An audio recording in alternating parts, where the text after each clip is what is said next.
উপদেষ্টা যোগ্য মানুষ, তার নাকের ডুগায় মসজিদে হামলা হচ্ছে, তিনি কথা বলেন কেন?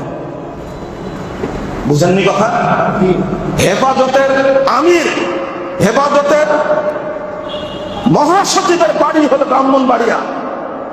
আল্লাহ ব্রাহ্মণবাড়িয়ার উপরে গজব নাযিল করবে ইনশাআল্লাহ। এই গজব থেকে পার পাবে না তোমরা। পৃথিবীতে কোনো রেকর্ড নাই আহলে হাদিসরা কোনো মসজিদে হামলা করেছে। মসজিদে কেন আহলে হাদিসরা কোনো বাথরুমে হামলা করে না। আজকে মসজিদ, এই বাংলাদেশে গির্জা থাকতে পারবে, কাদিয়ানীরা থাকতে পারবে, শিয়ারা থাকতে পারবে, এই বাংলাদেশে বেশ্যালয় থাকতে পারবে, সিনেমা হল থাকতে পারবে, আর